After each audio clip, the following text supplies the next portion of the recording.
So we have two examples left from chapter 12.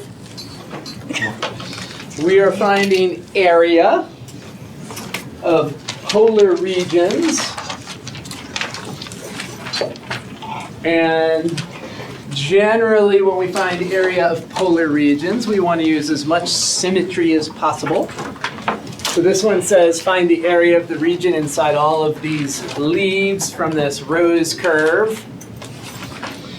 And the formula we use for area of polar curve, 1/2 theta r squared, or 1/2 r squared d theta. So that formula comes from the area of a sector of a circle. The area of a sector of a circle is 1/2 theta r squared. But when we convert it over into this polar integral, the theta is becoming the little incremental part of the formula, so that's a d theta. All right, so we're going to use as much symmetry as possible. When we plot 0, so theta equals 0, we are at the origin. If we plug in 0 here, sine of 0 is 0, so we are there when theta is 0. And as we start plotting points, let's put a little table here just to confirm that we're getting the points that we're sort of thinking. So I'm going to plug in 0, and we're at the origin. And when we plug in pi over 4, we're expecting to be out at the tip of this petal of the leaf here. So let's plug in pi over 4 and see if we actually get to where we think we're supposed to be. Plug in pi over 4 here, we get sine of pi over 2. Sine of pi over 2 is 1. 1 times 3 is 3. So pi over 4 comma 3. So we go to an angle of pi over 4, and then we go out 3 units, and sure enough, that's where we are at pi over 4. So that's pi over 4 right there. And we are 3 units out. So we could plot one more point just to confirm that we're going the right direction. If we plot a pi over 6, we're going to end up seeing that we are going to be right here. This is going to be the point that's plotted at pi over 6, right there. All right, so we are going this direction. And that brings us to half a petal right there. And we could just stop right there and find the area of this and multiply by 2. No. By 8 if we want all of if we want to do the whole inside. If we multiply by 2, we'd get 1 petal. And if we multiply by that, then by 4, we'll get all of them. And notice that if we went from 0 to pi over 2, if we plug in pi over 2 here, we are going to get 0 again. So plugging in pi over 2 gives sine of pi, which is 0. 0 times 3 is 0. So you could also go from 0 to pi over 2 and then multiply by 4. Also a possibility. So using symmetry with polar is just a good idea. We don't generally want to integrate through cusps and corners because things can get funny. Let's go ahead and plug in then. So we're going to do 8. So this is our symmetry. So that's by symmetry. And we will do 8. And then our lower limit of integration is theta equals 0. Upper limit is theta equals pi divided by 4. And then our formula for area of a polar region is 1/2 theta r squared. And r in this case is the function 3 sine of 2 theta. We square it and integrate with respect to theta. So there's our setup. Any part of that you aren't sure of? Yeah? It's more like a suggestion. Is it okay? Well, yeah, it is a question. Is it okay if we were to do, like, instead of doing the half of the petal, could we do like the entire thing, and then the symmetry would be times 4? Mm-hmm. Okay. So if we did a full petal, it would go 0 to pi over 2. Mm-hmm. 0. So we could go 0 to pi over 2 and put a 4 there. Okay. Yep. Absolutely. So if we factor out that 1/2, we're going to get 4 integral 0 to pi over 4. And then we square this, and we get 9 sine squared of 2 theta, d theta. The 9 can come out to the front and give us a 9 times 4, which is 36. And then what do we do with that with that power of 2? How do we integrate, sine or cosine squared? We have to Reverse. No, it's sine squared. We have to reduce the power.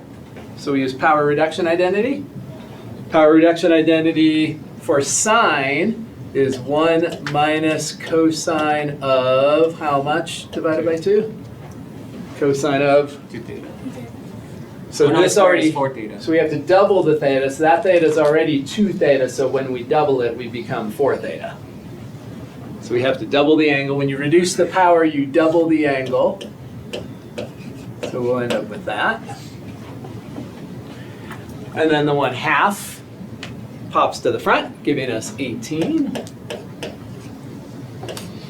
So the 2 is coming out to the front, 18. So now we're going to integrate the 1 and get theta. We're going to integrate cosine and get sine of the same angle. And then divide by 4, that's our reverse chain rule. And then we're going to go from 0 to pi over 4. And what you should notice is that if you plug in pi over 4 times 4 is pi, sine of pi is 0. And if you plug in 0, you get sine of 0, which is also 0. So this is not going to contribute any area. That's going to be 0. So we're left with 18 times, we plug in pi over 4, and we plug in 0, we get pi over 4 minus 0. So our total area is going to be 18 pi over 4, which is 9 pi over 2. So that will be the area of all 4 petals in total. 4.5. 4.5 pi. Are these kind of problems always have to include the graph, or can we plug in any? These I'm going to give you the graphs for. Okay. Yeah, because we're not, so when we're finding area of polar regions, that, yeah, I will give you the graph if it's something funny. Now, if it's a graph of r equals 2, a circle of radius 2, you should be able to graph that. Or if it's a cardioid, you should be able to graph that. But if it's a weirder curve like that, I will give it to you, or this. So the ones that you need to know how to graph are circles, cardioids, and lines. Those are the 3 types of curves you need to be able to graph in polar. But like this square root of thing, I would give that to you. That you should be able to graph. R equals a constant, that's always a circle centered at the origin.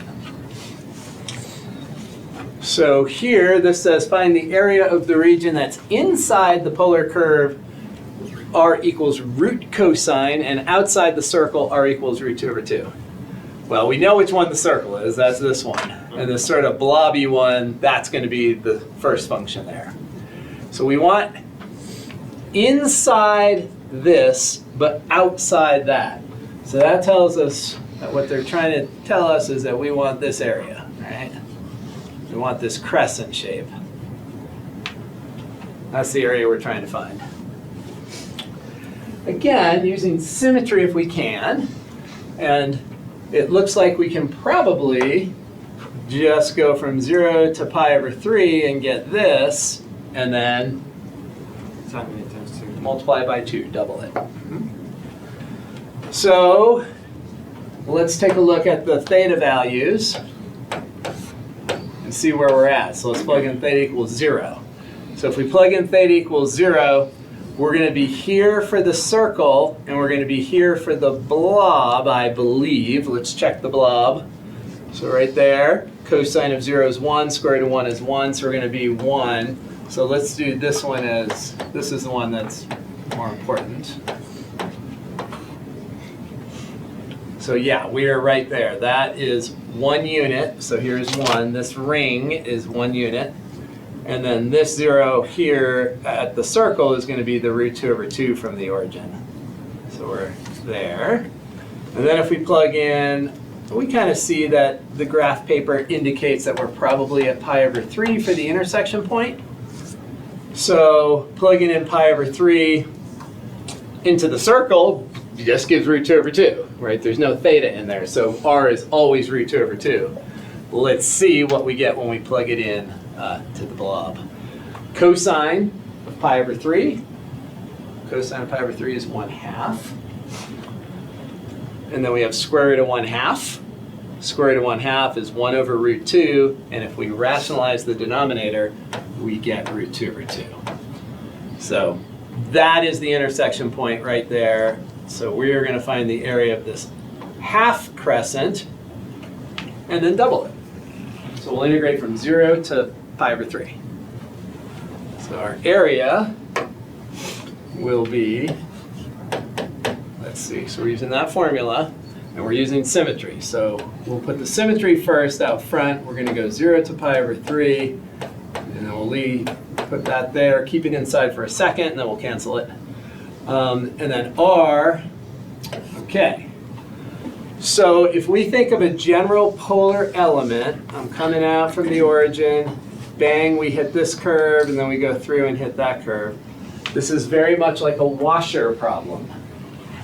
So the area of the outer green curve here, the blob, we would get 1/2 r squared d theta. And then the area of the inner one is 1/2 r squared d theta, and we subtract the two. So the essence of that is going to be the outer curve minus the inner curve, where we square both of those, and then we have our d theta. So we're going to do r outer squared minus r inner squared. The 2 and the 1/2 cancel, so we have 0 to pi thirds. The outer curve is the blob, so we have square root of cosine of theta, quantity squared, minus the inner curve is root 2 over 2, that's the circle. Root 2 over 2, and we square that. So it acts very similar to the washer problems.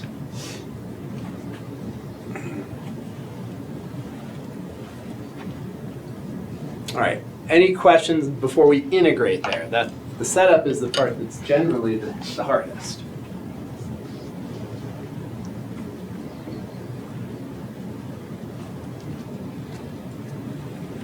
All good? All right, so we will continue on our merry way. Let's simplify what's inside here, and then we'll do our integration. Well, squaring the square root, that's nice. And if we square that, we get 2 divided by 4, which is 1/2 d theta. Integral of cosine of sine. Integral of a constant is that constant times your variable. 0 to pi divided by 3. Plugging in 0 in both places is not going to contribute any area.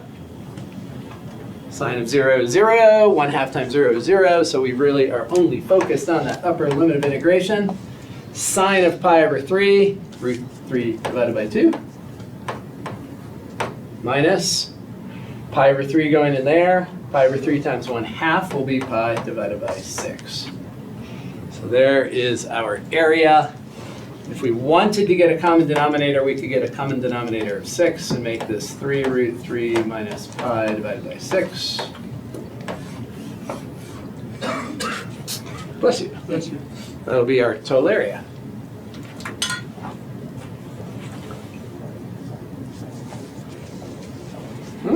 Now that you mentioned the washer, is one way to think about it, if we were to go back into the first chapter when we were talking about the washer and the disc, Yep. You would be using the disc if it only involves one of the equations, and then the shells in the washer, it will include if it includes fx and gx. Right. So this, if we look here, this is more like the disk method, because when you come out from the origin, you're just hitting one curve. Right. There's no gap. And so in polar, when we talk about a gap, that's this gap here. It's this radial gap. So here we're not part of the area, not part of the area, not part of the area, and then we hit our first curve, then we're part of the area, and then we hit our second curve. So the area is between those two curves, which is how the washer method, when we think about the washer method, we should be thinking very similarly. It's just that we're rotating around an axis of some sort. But if we have some sort of shape and it's chopped off, and we want to rotate around the x-axis here, then this is going to create a washer. This distance here would be the inner radius, this distance here would be the outer radius, and we would have disks though, so it's pi times r outer squared minus pi times r inner squared, and then we factor out the pi. So it's very similar to what We just. it's just that here we're going radially instead of perpendicular to an x or y axis. But it is really a washer method. All right, any other questions on that? Yeah, Yes, I have a question to the previous one, which is not directly related to what the question is, but if we want to change that r into x and y when you have 2 theta, does that work? Well, so if we have 3 sine of 2 theta, so we have r equals 3 sine of 2 theta. If we want to change that to x and y, we need to first get rid of this double angle, because our formulas that take us back and forth between polar and Cartesian, there's no double angle in there. All right, when we think about those formulas, we have that x is equal to r cosine theta. We have that y is equal to r sine of theta. We have that x squared plus y squared is r squared. And we have that y divided by x is the tangent of theta. So nowhere is there a double angle. So the first thing we want to do if we want to convert this to Cartesian is make this 3 times sine of 2 theta is 2 sine theta cosine theta. So now we have the right trig functions. And our next problem is that in order to convert this to y, we need it to be r sine theta. And that cosine, we would need to be r cosine theta. So what I'll do here is multiply both sides by r squared. So if we multiply both sides by r squared, now we can kind of get to it. Right, this is going to be 6 times x and y. And then on that side we have r cubed. We have to do a little bit of finagling there, but we're going to use this equation here. We can say that r is equal to the square root of x squared plus y squared, so then we're going to have x squared plus y squared to the 2/3. 3. R is the square, 3 halves. 3 halves, not 2/3. So we could do that. So it'll be messy. Okay. It'll be messy. So if there's a double angle, all those conversion equations, none of them have a double angle, so we have to get rid of our double angle first. Make sense? All right, so let's take a look at review stuff then for the exam. That's on Thursday. So this is a list of all the things. We've got 4 quarters. A quarter of the exams from exam 1, a quarter is from exam 2, a quarter is from exam 3, and then a quarter is from the new stuff. So 16 questions, 4 questions from each of those. So these 12 questions that come from exam 1 through 3, I'm going to pull them off the exam, change the numbers, but nothing other than what was on the exams. So I'm not going to go back into chapter 6 and pull a question that you weren't tested on. Right, so if you just focus on the exams and the answer keys, that will be sufficient for those 3 quarters of the exam. And then the new stuff, chapter 12, you're going to look at your homework and quizzes for that. So this is a list of the topics from the new stuff. And then if we look at the next slide, this is a good example of how you should be studying. 16 questions, here's 4 from the first exam, here's 4 from the second exam, here's 4 from the third exam, and then these are the 4 new things. And if you focus on those 4 topics in particular, you will be doing fine. So being able to convert from parametric to Cartesian and to graph, and so the parametric domain stuff that we did on the first day of parametric.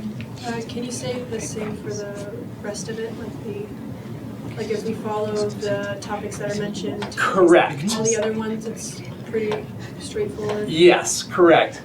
Focus on, if you focus in on exam 1 on those 4 topics and exam 2 on those and exam 3 on those, yes. Yeah, you'll be good. Do we only need to memorize the binomial series for the finals? So, like on exam 3, we had those 5 that I listed. There definitely will not be any one other than one of those 5. Okay. So those same 5 that we talked about. Now, if I had to say what those 5 were, certainly there was the binomial, the exponential, and the geometric series, and the inverse tangent. And then was it sine or cosine? Cosine. Then cosine, yeah. So those would be the only ones that would possibly show up, that one of those 5. Yeah. Or, yeah, something from those 5. And then the new stuff down there, slope of tangent lines, area between 2 polar curves. Are like equations on the chapter 12 stuff like the r equals, x equals r cosine theta, those things are gonna be memorized or it goes. So you can bring a note card. A note card, yeah. You can have both sides of a note card, both sides of a 3x5 note card. So yeah, any formula you feel like you don't have memorized, put it on that note card, Nice. right? Or if you're bold, maybe write your note card and before you walk in, throw it in the trash can.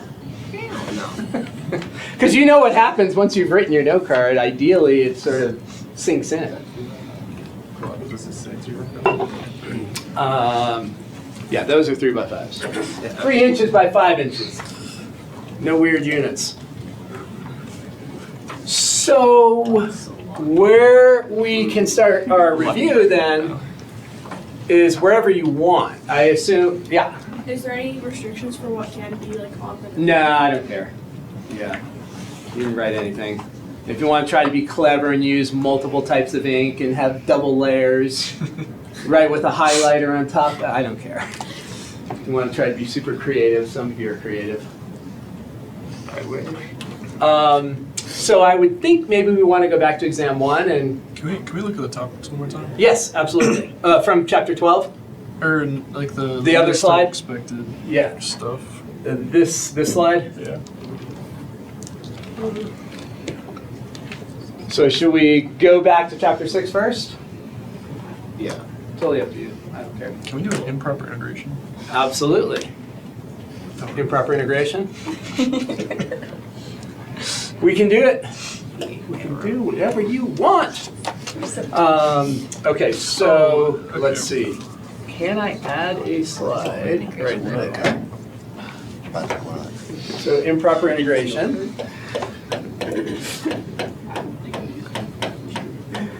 So when you see improper integration, the first thing in your mind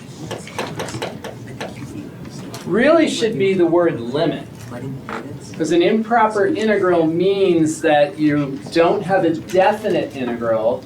If it's improper, it means that you have an unbounded region. So we have 2 types of improper integrals. We have the improper integral where we have a horizontally unbounded region. So say something like this, and maybe we're integrating from 1 to infinity. So we're looking at this unbounded. That one is generally more obvious because you see that it goes to infinity in the x direction, but you'll have to take a limit. And then the other improper integral that we will see is the one where we have a vertically unbounded region, and maybe that's 1 and we're looking at this area. And that one's less obvious because we don't see in the limits of integration that infinity. It's going to come from the integrand. So which one should we do? Left or right? Right. Did I hear both words? Yeah. We can do both. We can do both. Sure. So let's pick a function. So let's suppose we have this function. Let's pick a function that does these things. So let's suppose we have 1 over x to the 2/3. All these functions are going to look very similar. They're going to have a horizontal tail and a vertical tail when you have these powers of x in the denominator. Okay? Right, as x goes to infinity here, this is going to go to 0, so the thing is approaching the x-axis. As x goes to infinity, and this is going to get bigger and bigger in the denominator, so the fraction gets smaller, and you're going to have a horizontal asymptote at the x-axis. And then similarly, as you get closer and closer to 0, 1 divided by a number that's close to 0 is blowing up. It's getting really big. And so you're going to have that vertical asymptote at the y-axis. Okay, so we have that function. We have 2 possible improper integrals here. So we can integrate this function from 0 to 1. And that's going to be that one. Maybe I should put it under that side. So that is the vertical tail. So vertical tail. And then we can also integrate it from 1 to infinity. And this will be the horizontal tail.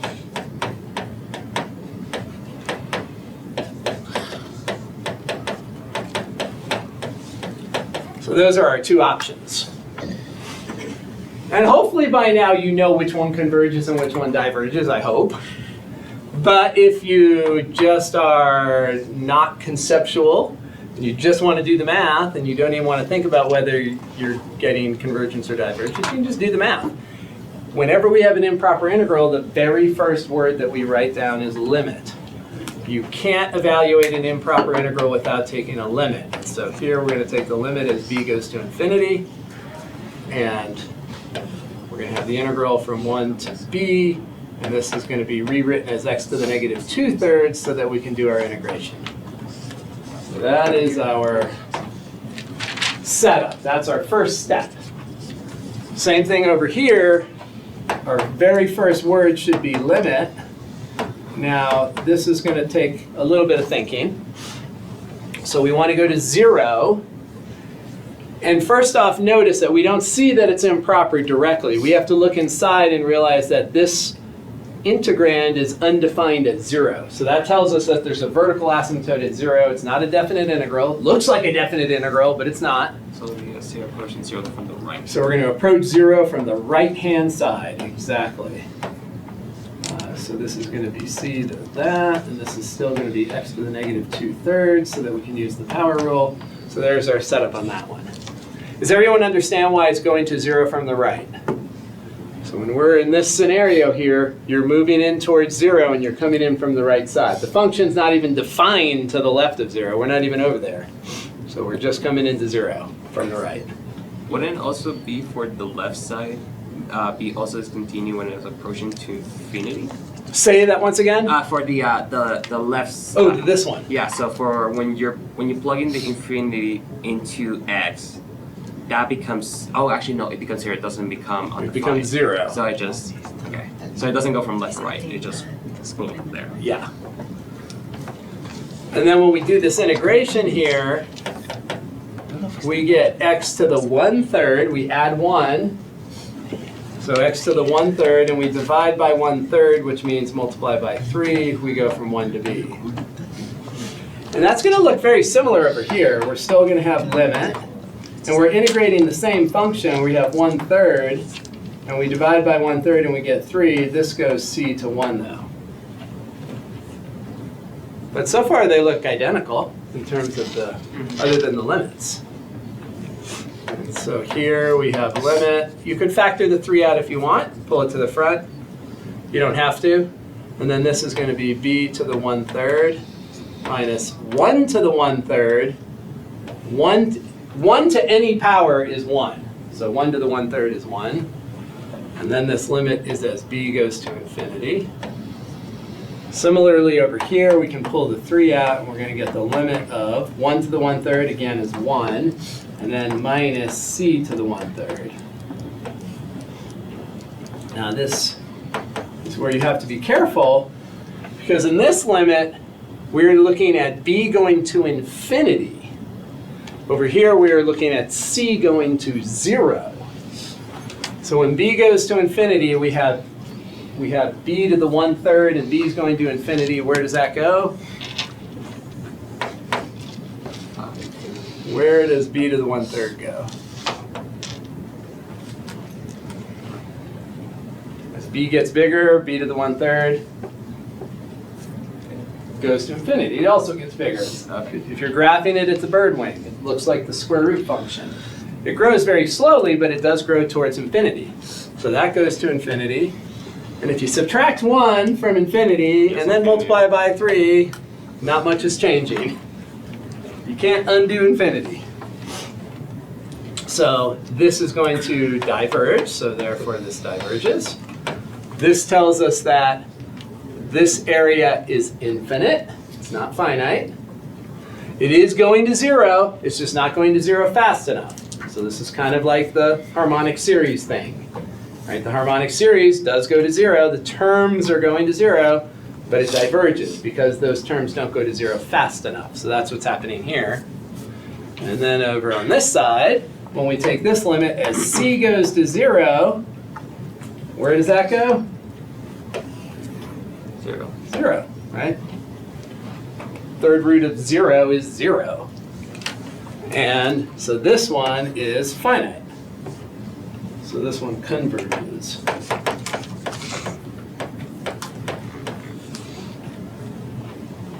So a finite area that side and infinite area on the other side. If in the integrations on the a and the b's, it's a constant in infinity, is it okay to use the p series to know if it will diverge or converge? That's what you should be thinking mentally. The p series, if this is greater than 1, you would get convergence for this side, and if it's less than 1, you get divergence. Right, but then for the other one, The other one is just different. Yeah. This is like an infinite series because you're going from 1 to infinity.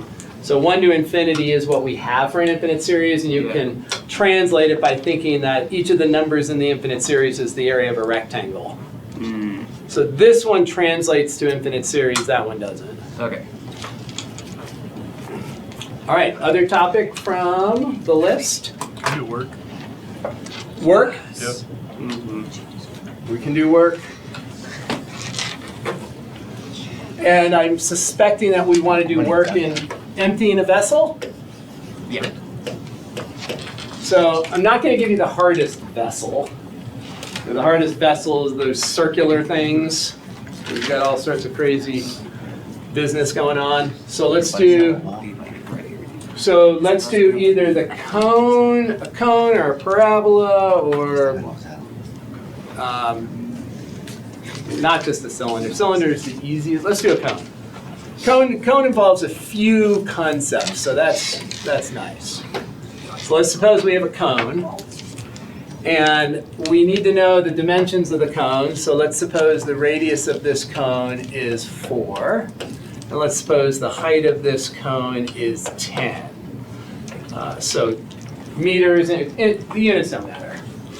We'll focus those on. Let's just focus on the math first. Well, when we're emptying a vessel, we can think of it in 2 ways. We can empty it through the bottom or through the top. If we empty it through the bottom, the gravity is going to be doing the work. If we empty it through the top, a pump is doing the work. And now the work here would be different depending on which direction we're going because the tank is not symmetric. Like a cylinder, gravity and the pump would be doing the same exact work because there's symmetry. There's just as many slices going out the top as out the bottom, and they're comparable in size. But here, totally different. So the pump is going to be doing different work. So let's keep that in mind. And we know that our acronym for work is the integral of ADD multiplied by volume. So that is our acronym. And that includes the differential. The differential is part of that VOL. That's why I put it in parentheses, because it's like an incremental volume. We think of the dx as being in that thing, or the dy, depending on which way we draw it. So let's draw a representative cross-section. There's a representative cross-section. And we have this distance right here. We're going to just call that the radius right there. And in fact, I am not going to put an R up here. Let's just call this, let's just say that's 4 across. I don't want to get the R confused. So that R, the red R there, is changing. As we take our cross sections at different heights, we'll have disks of different radii. So that red R changes. So we need to be able to fill in the stuff here. Let's just start with what we definitely know. So we're imagining pumping out these cross sections of water. And we have cross sections from 0 to 10. So all those cross sections are getting pumped out. The A is acceleration. The second letter is D for density of water, which is 1,000. All right, so we're going to be using the metric units here. Now, we get to the stuff that starts to take some thinking. So the second D, the third letter there, is distance. And it's the distance that your cross-section has to travel to get out. So if we're going to pump it out here, we need to know this distance right there. That is our, let me put a capital D. So that is the second D right there. And so, what is that distance?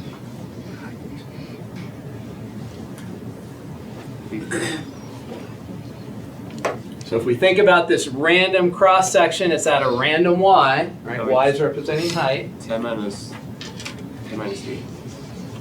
10 minus D. 10 minus y. Oh. Right, so this distance here is y. The height of our random cross section is at y. That's right. Okay. Y is the height. D is that little part. 10 is the whole thing. So D is 10 minus y. So that is ADD.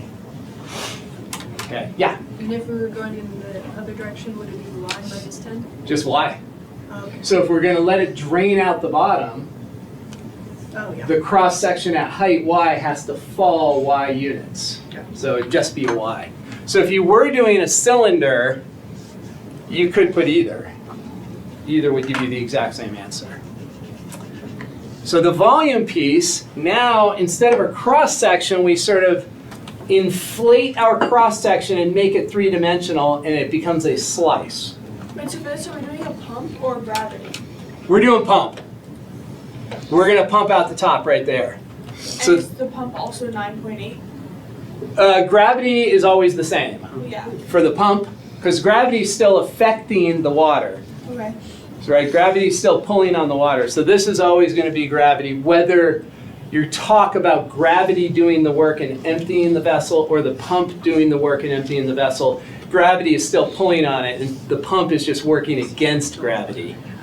Okay. But the magnitude of gravity for either scenario is going to be 9.8.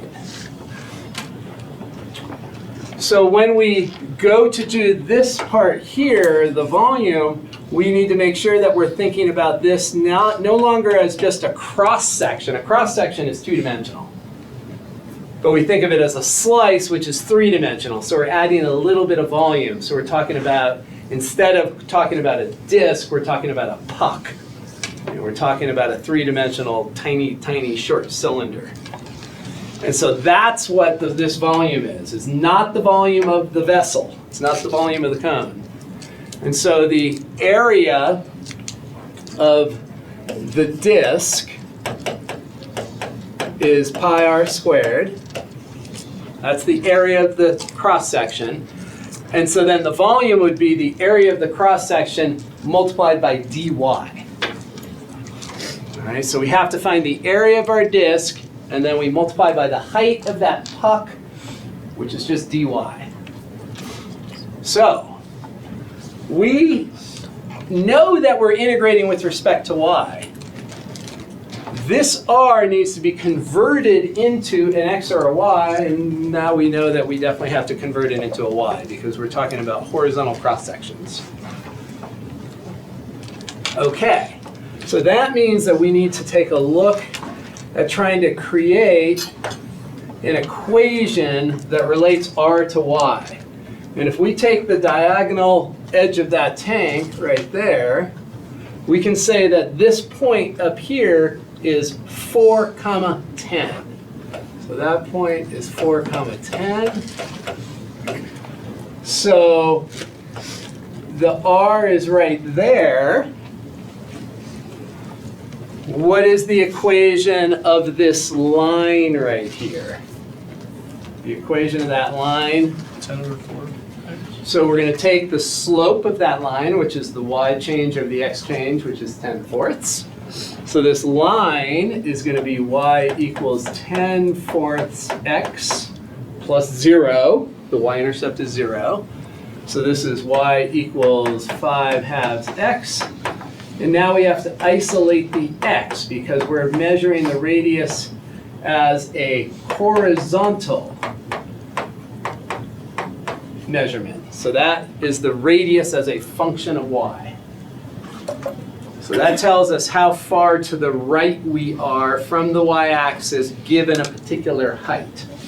So if you think in your mind, if you plug in y equals 0, you're exactly 0 units from the y-axis horizontally. If you plug in a 10, so you're 10 units up here, plug that in here, 10, and you get 10 times 2 is 20, divided by 5 is 4. You are 4 units horizontally away from the y-axis. So that r is measuring how big the disk is at a height of y. So therefore, we have pi multiplied by 2/5 y quantity squared. There is our area. So that's going to come down here. This we can multiply it out. This is going to be 4 pi divided by 25 times y squared. So that's the area. And then we multiply it by dy. This is now volume. And that's the volume of that slice right there. Volume of slice.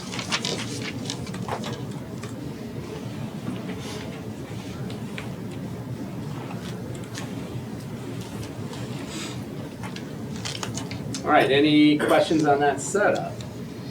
Yeah? Is the density of water gonna be always 1,000 or would it Yes. be different? Okay, always 1,000. If it's water, it's 1,000. Okay. If it's oil, it's going to be different. If it's some other type of liquid, it would be different. And that will be given to us, but in the case Yeah, it water has to be is given to you. always gonna For be us, 1,000. water is always going to be, yeah, we'll always use water. Okay. Keep it simple. Simpler. So then the next step is to do the math. You would factor those 3 numbers out to the front. Those are constants. You would distribute your y squared to the 10, distribute the y squared to the y, so you'd be integrating 10y squared minus y cubed. And then plug in your limits and take the difference.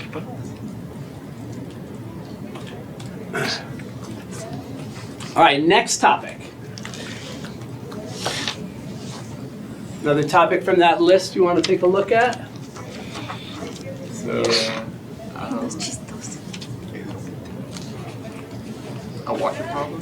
So let's see, washer problem? Yeah. All right, so we did an improper integration, and we did a work, and you want to do a washer. Okay, let's do Or if possible, both shells and washer. yeah, we can look at setting up both.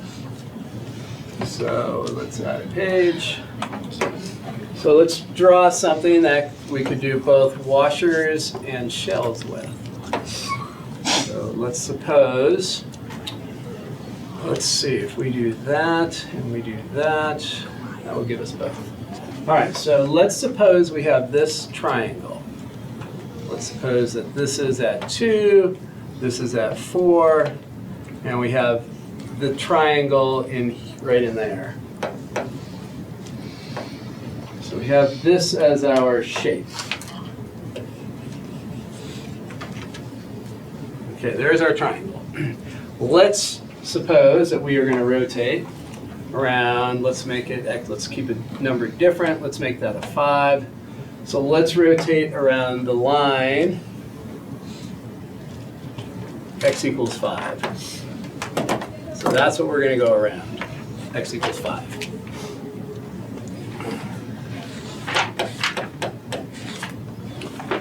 So we'll set it up both ways. Now, it may not just creating a question at random. There's a chance one of the integrals won't work, but that doesn't matter if we're just setting it up. You know, it might be that we create something we can't integrate, but who cares? We just want to set it up. That's the part where the thinking is involved. So let's first set it up using washers. So using washers, we choose a horizontal element so that when this rotates around the purple line, it's going to create a washer. So we have to remember that if there's a gap, if you have your rotated segment there, if there's a gap with the axis, you're going to create a washer when it rotates around.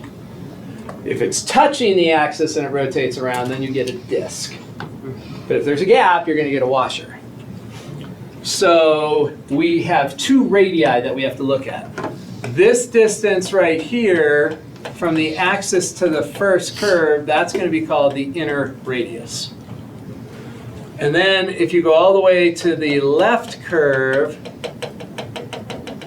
we're going to call that the outer radius. So we've got the inner radius and the outer radius.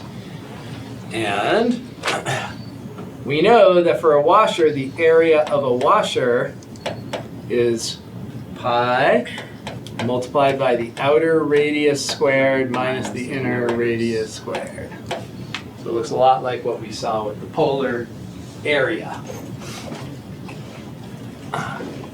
Except that we didn't have the pi with polar. No pi with polar. No pi with polar. All right, so the volume will be the integral. So we're going to integrate, we have an element, the axis of integration is with respect to y. So we're creating washers for all the y values between 0 and 4. And then we have the pi times the r outer squared minus the r inner squared. Okay. And I'm just going to put a dy over here just as a reminder. So we know that we're integrating with respect to y. We've got a horizontal element. Horizontal integration element means dy. The thickness of that horizontal element is dy. Okay, let's find the equation of this line first. So the equation of this line, what's the slope of that line? -2. -2. Down 4 over 2, so slope is -2. So y equals -2x plus 4 is the y-intercept. So there's our line and slope-intercept form. Should we be isolating x or should we be isolating y? X. We want to be measuring horizontally. The way that function is presenting, it's presenting as measuring distance from the x-axis up. It's when you plug in an x, the independent variable's over here. When you plug in an x, it's measuring height. But if we isolate the x, then it's going to be measuring horizontal distance instead of vertical distance. So we're going to have y minus 4 divided by -2 will equal x. If we simplify that a little bit, we get -1/2 y plus 2. So now that function, it's the same curve, but now we're thinking of it as measuring distance horizontally from the y-axis instead of distance measured vertically from the x-axis. All right. So that's the red curve right there, that x. When we figure out what our inner and our outer are, we have to use our left-right stuff or our up-down stuff if we were going vertically. So we're measuring horizontal distance. Horizontal distance is always the right minus the left. Right minus left for horizontal distance. So we come over here, if we want to know what Ri is, the right curve is right here. There's the right x value, 5. That's the right x value. The left x value is the line. So 5 minus the line. So that is right minus left. Okay, so horizontal distance, you take the right x value. So I'm measuring the Ri here, so I'm measuring this distance right here. The right x value is x equals 5. The left x value is the red line, which is that x value. So right minus left. Same for our outer. For our outer, it's still a horizontal distance. The right x value is still 5. Minus. The left x value is what? Minus 0. 0. Right? This distance is always 5. No matter where you draw this horizontal integration element, the distance between the purple line and the left boundary here is always 5. So it's 5 minus 0. If we simplify these, this is going to be positive 1/2 y. And then that's going to be a minus 2. 5 minus 2 is going to be 3. So we're going to have that. And now we can plug in. So r outer squared, that's going to be 5 squared minus the quantity for Ri, which is 1/2 y plus 3, quantity squared. So that'll be our washer setup. Then we would FOIL this, distribute the minus, subtract it from 25, factor out the pi, combine the constants, 25 minus 9. You'll end up with a quadratic that you integrate. So I saw, that you drew, the R inner and R outer. So is that just something that's gonna work every time? So the difference between it. You just draw it from the function basically to the line. To the axis. Mm-hmm. Or axis. Yeah. Yep. So the axis of rotation, so there's always going to be two curves. And if we're going horizontally for washers, the two curves are they have to be semi-vertical. You know what I mean? They're just kind of pointing upward. They can't be horizontal. So the distance from the axis to the very first curve we touch, that's going to be our inner. And then when we touch the other side of the region, so the region has to have a left boundary and a right boundary. And the axis measured to the first of those boundaries is Ri. Axis to the second is Ro. Yeah, so it'll always be that way for washers. Okay. And if we do it with shells, let's go with shells.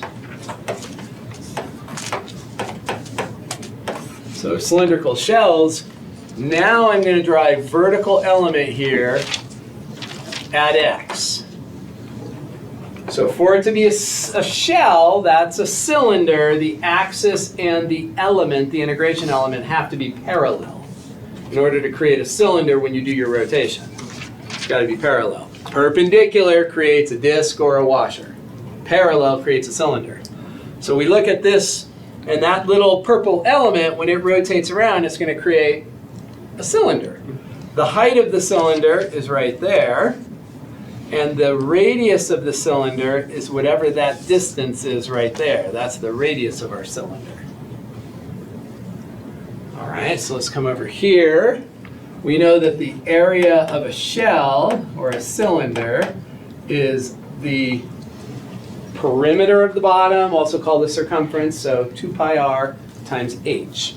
That's going to give us the area of a cylinder. 2 pi r h. When we choose a vertical integration element, that tells us that we're integrating with respect to which letter? We're going to integrate with respect to x, because that vertical element, its thickness is dx. So that tells us that we want to integrate with respect to x. So we know then that we need to write this r and this h in terms of x. We need to replace them with expressions of x.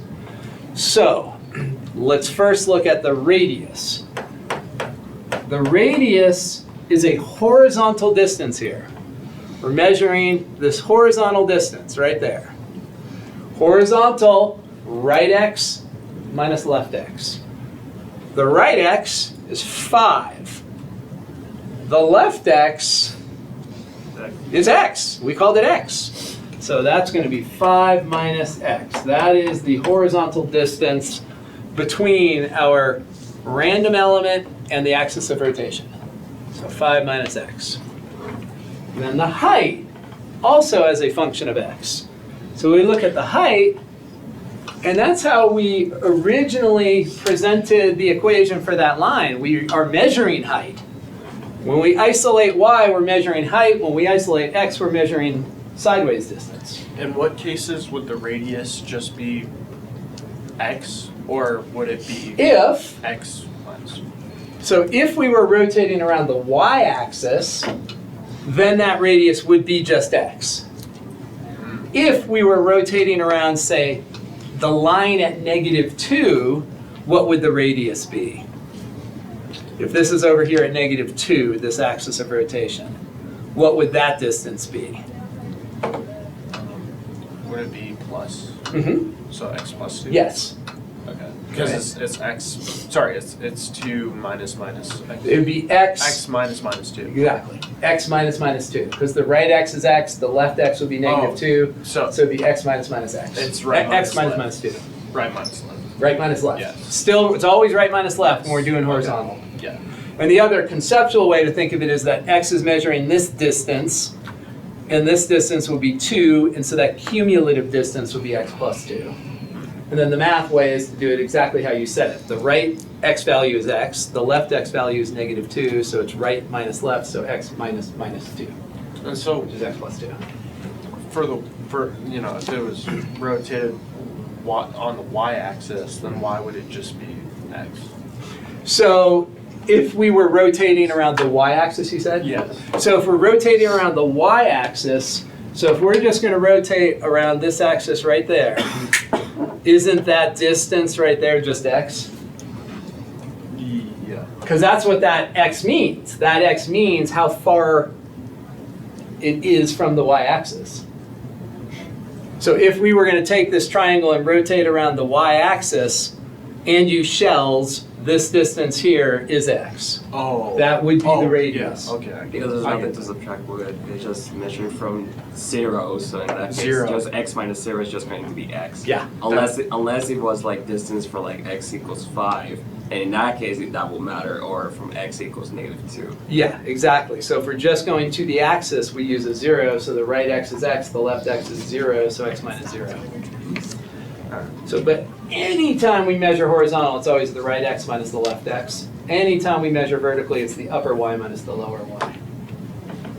That's where I actually wanted to ask you about when it's like measuring from horizontal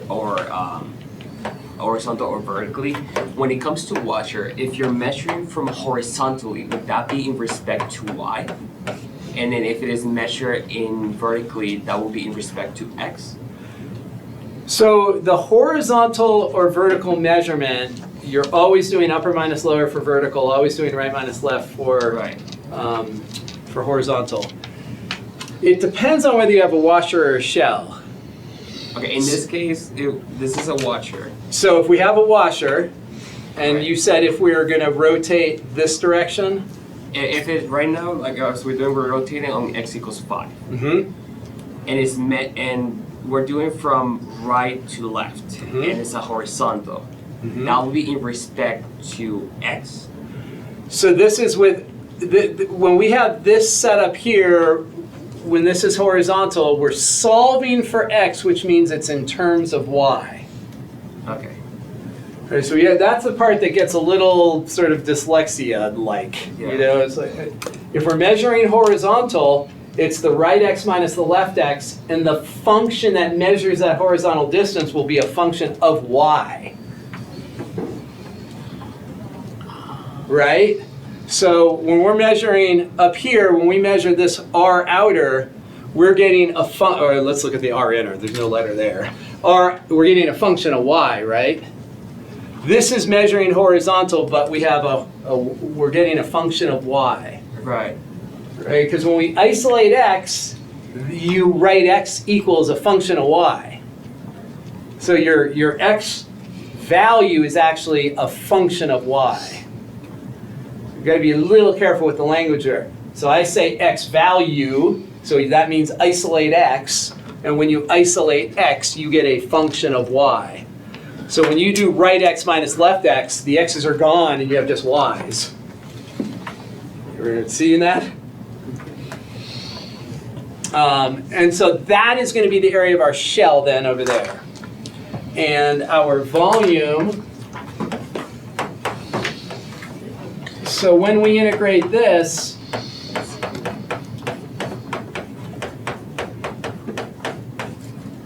we're going to be integrating with respect to x. We have just x's left. What are the limits of integration going to be?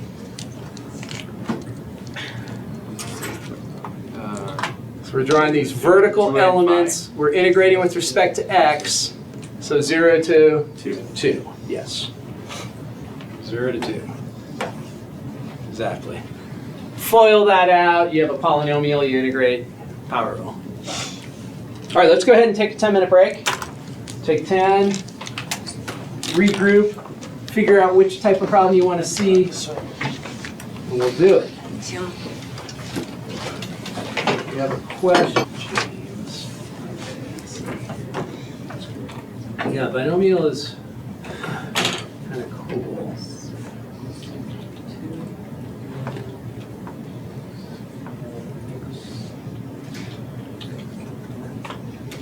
All right, so let's take a peek at a binomial. And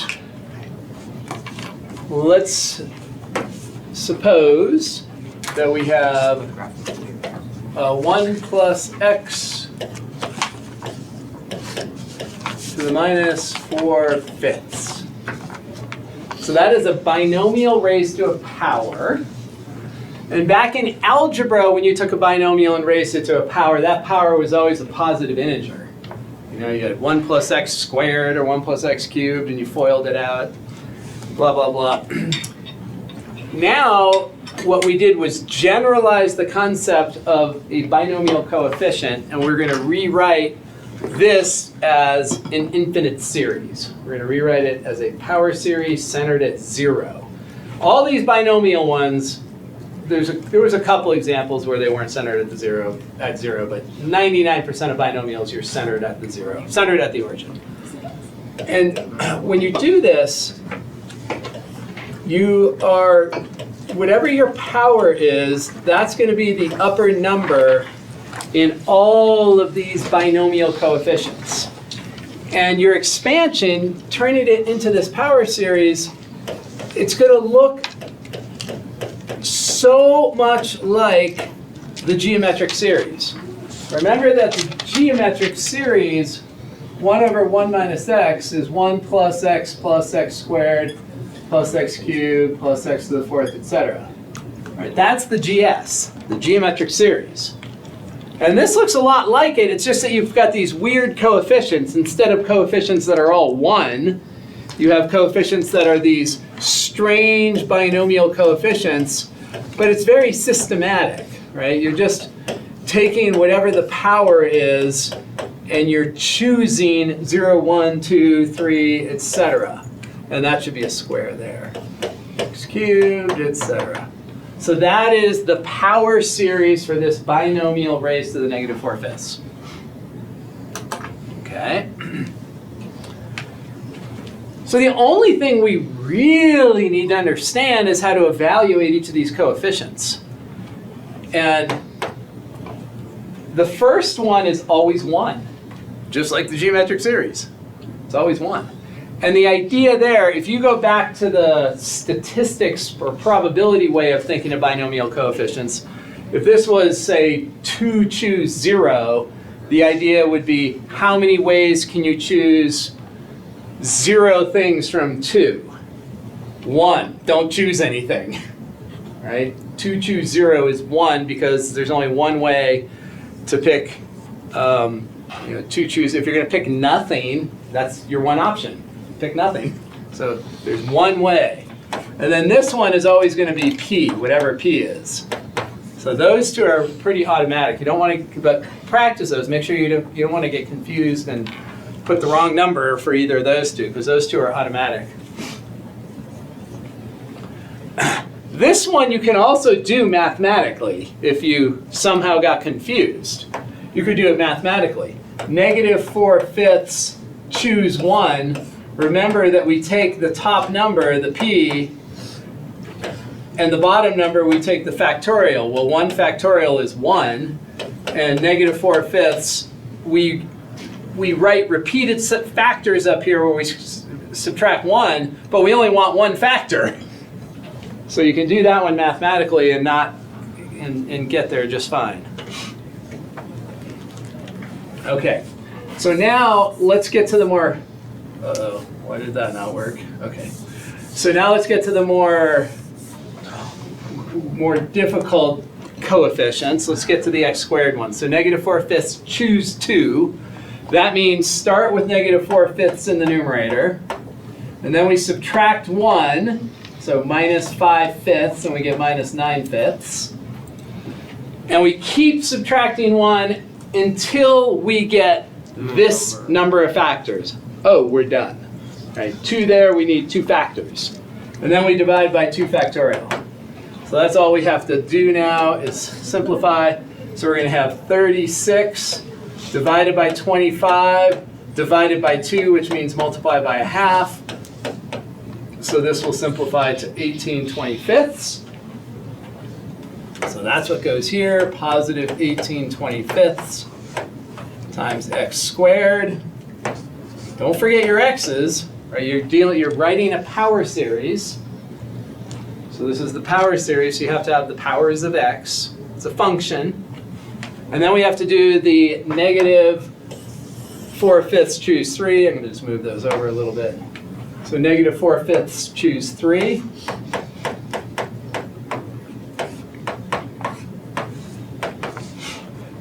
So same idea, negative 4/5, subtract 1, and we get negative 9/5. Subtract 1, and what do we get when we subtract 1 again? Negative 14/5. So now we're going to have a negative number. 6 is going to be in the bottom down there. Up here, we're going to have 5 times 5, which is 25 times 5 is 125 there. And then whatever 4 times 9 times 14 is. 36 times 14. Yeah, 36 times 14. Someone tell me what 36 times 14 is. 504. Thank you. So then we simplify that. We're dividing by 6, which means multiply by that. Does 6 go in? I don't think it goes in. Does it? 125 times 6 is 750. Say that again? 125 times 6. Right, but if we cancel out the 2 there, if we divide this by 3, divided by 3. I did not divide by 3 very well. If we divide by 3 into that, and divide by 3 here, 3 goes into there, 1, and then 6, and then I'm having a hard time dividing by 3. So 26, 18, 2, 24, is that a 4? And then, oh, then it will go, so 82. So minus 82 over 125. Somebody double check that arithmetic. Almost. It's instead of 82, it's going to be 84. 84, okay, thank you. So then I did something wrong in that math. So you're saying it should It's be, 168 if you divide 504 by 3. it should be 158? 168. 160, yes. That makes more sense. Just a calculation. Yeah, that's what the calculator's for. And so we end up with 80 what? 84. 84 because that's half of 168. Okay, got it. Okay. That is our hard part, doing arithmetic. Minus 84 over 125. I should have just broke out my calculator at the start. So it's a power series, so we want that plus dot dot dot. We want all the x's with the powers increasing. First term is a constant, no x there. Now, on the exam, you'll be given the interval of convergence.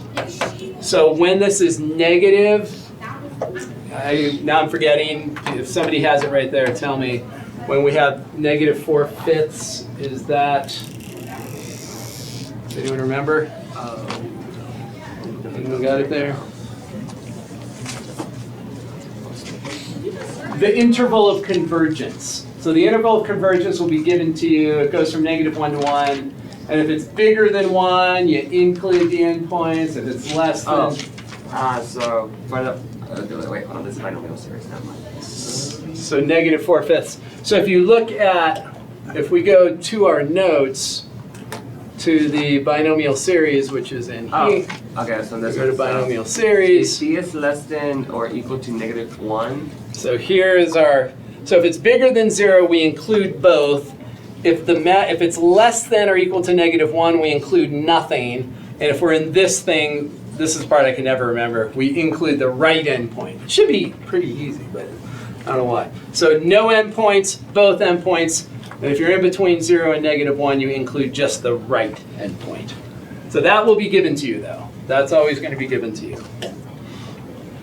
So we should have this as our interval of convergence. So that part will be given. Now the question is going to have a secondary piece. The secondary piece would be find the power series for, suppose we do some sort of substitution. Let's make it minus 2x raised to the negative 4/5. So we found our power series for that, and now we're going to use it to find the power series for this. So what are we going to replace all the x's with to get the power series for this?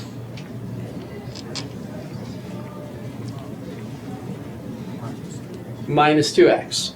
So we come through here, this is going to be 1 minus 4/5 times negative 2x plus 18/25 times negative 2x quantity squared minus 84 over 125 times negative 2x quantity cubed plus etc. And then the interval of convergence, remember that when we do a substitution into the power series, we also do the same substitution into the interval of convergence. So -1 less than, instead of x, we have negative 2x less than or equal to 1. So we replace the x between -1 and 1 with a negative 2x. And then we solve that. So I'm going to divide everything by -2. So if we divide by a negative, remember that we have to switch the inequality symbol. And so this tells us that the IOC is going to be -1/2 on the left, 1/2 on the right. We're going to include the left endpoint and exclude the right endpoint. So, and then this, we could do one more step here and simplify this a little bit so that we have the x's, out of those. I won't do it here though, but you know how to do that piece. -2 multiplied by this, 4 multiplied by that, 8 multiplied by that. -8. Yeah. So what was the value we were looking at if it is larger than 0 or larger than 1? The thing that we just looked up. The domain. The domain. So the domain for the binomial series always goes -1 to 1. Okay. But when the p-value, so it's all based on this p-value. And so when that p-value is greater than 1, that included both endpoints. And if it was less than -1, you included no endpoints. And between 0 and -1, you include the right endpoint. I always get that a little tangled up because we always just provide it. Because we can't show it. Like normally, when we have a power series, we use the ratio test to show what the IOC is, to find the IOC. You can't do that with the binomial because of the coefficients. You have to do it with another method, so it's always just given.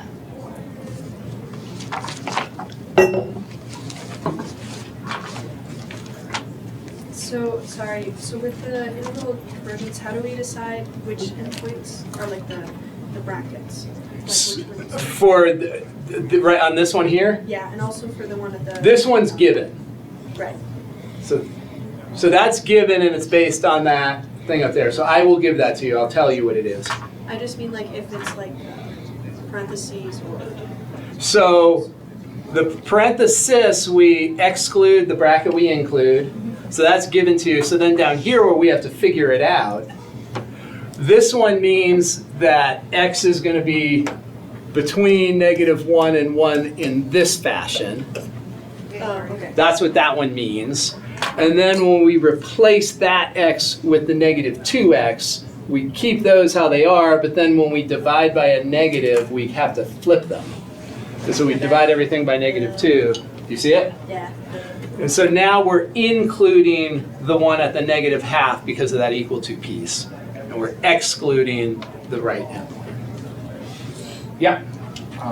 I don't know if it's possible or not. Can we go through the test like briefly that we have covered? Which test? The test for this infinite series. Yeah, absolutely.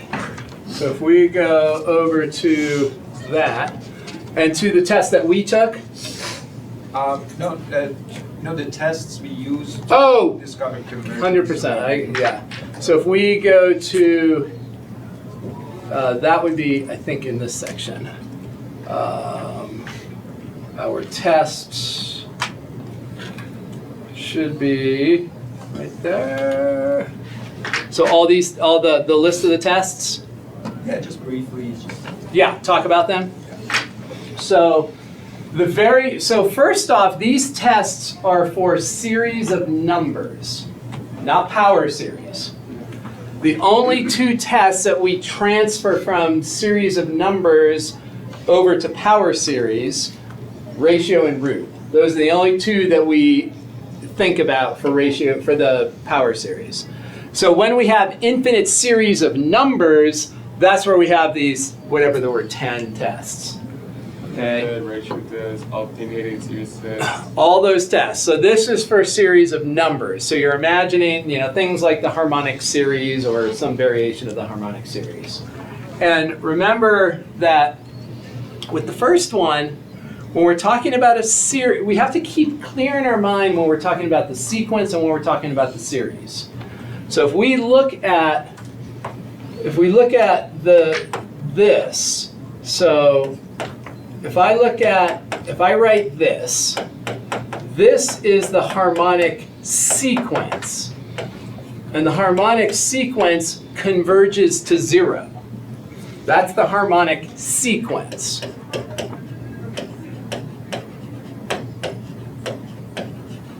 So that converges to 0, right? The terms get closer and closer to 0. The harmonic series is where we add the terms of the harmonic sequence. So the harmonic series, you're adding these.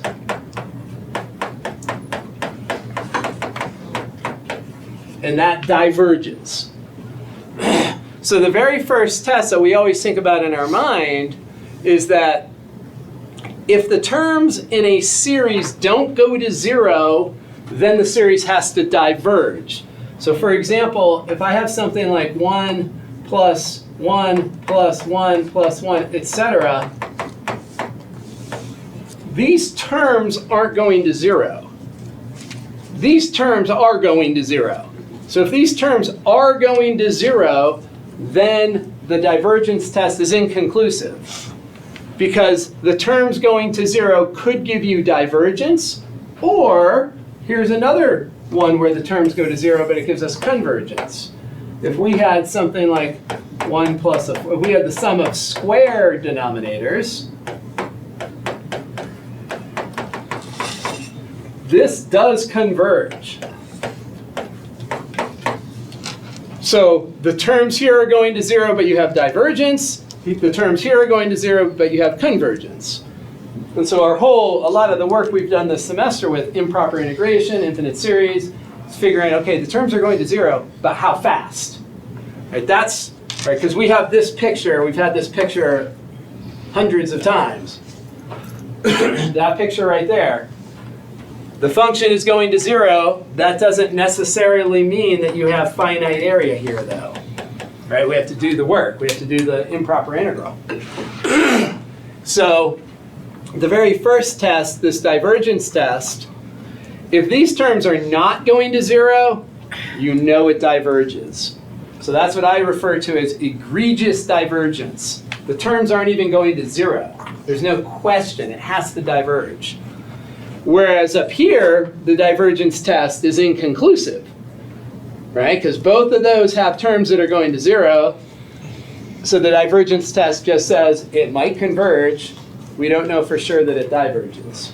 So the divergence test picks off egregious divergence when the terms don't go to 0. But then when the terms do go to 0, you have to do more work. That's what the other tests are for. So if the divergence test is inconclusive, like it would be in these two, then we carry on our merry way. And we had 4 tests that were for very specific types of series. So we have our geometric series. So a geometric series will have that common multiplier. And so if we have something like this, we have 1 plus 1/2 plus 1/4 plus 1/8 plus 1/16. So that one is a geometric series. It has a constant multiplier of positive 1/2. All right, so that is a geometric series. If we wrote it in the summation notation form, this is going to be 1/2 to the k. K is going to start at 0 and go to infinity. What is the R value there? The R value is 1/2. And so do we have convergence or divergence when a geometric series has an R value of 1/2? It converges. So for geometric series, root test and ratio test, R less than 1 converge. So this R value is 1/2, which is less than 1, therefore converge. So for a geometric series, the absolute value of R has to be less than 1. That will give you convergence. So with these special series, we really just need to know what the conclusion is. Geometric series, identify R, compare it to 1. If it's a telescoping series, that's pretty obvious, I'll tell you. It's a telescoping series. And for a telescoping series, like the geometric series, that's the one where you have to find S sub n and take the limit of S sub n to get S. So special series. P series, special series. This one is the outlier though. This is the one series where bigger than 1 means convergence. All the other ones, right, geometric series less than 1, ratio test less than 1, root test less than 1. But for the P series, bigger than 1 is converge. And that's because you're in the denominator, focused in the denominator on that power. As opposed to here, we're not in the denominator, right? We're in the numerator. It's 1/2 being multiplied across. We're not focusing on the power in the denominator. And then the alternating series. This one is super important. And it's one of those ones that it's deceptively simple. Like, there's only 2 parts to the alternating series. Like if we take a look at some sort of alternating series, so let's suppose that we have this -1 to the k, so that means it's alternating. And let's suppose k starts at 1, goes to infinity. And then we have some stuff over here. So let's suppose that we have 1 over, let's just do 1 over k cubed. So we have to be careful. It's really tempting to say, oh, that's a P series. This is not a P series. A P series has no negatives. P series is 1 over k to the P. It's close to being a P series. If you take away that, it is a P series. But that is not a P series. That is an alternating series. Every single time you have an alternating series, you should be doing the alternating series test. And so when we look at this,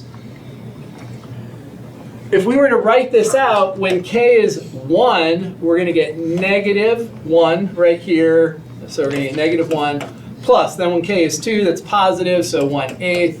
When k is 3, it's going to be negative again. And we're plugging in 3 down there, so we get 27 plus, etc. So there's the series. That series with the alternating signs can converge or diverge. We do the alternating series test to decide on whether this series, as it is, converges or diverges. So the alternating series test has 2 parts. we take the limit of a sub k as k goes to infinity. For an alternating series, the a sub k does not include the minus sign. The switch is not part of a sub k. Every other series we look at, we call a sub k the whole thing. But for an alternating series, a sub k is not the whole thing. A sub k is the absolute value. A sub k is the piece that's separate from the minuses. That's a sub k. And what's the limit of this as k goes to infinity? 0. 0. So that checks. That's the first piece of the alternating series. That's really the divergence test. If that limit is not 0, the series diverges and there's no point in looking at the second part of the test. Right? If that's not 0, there's no way it converges.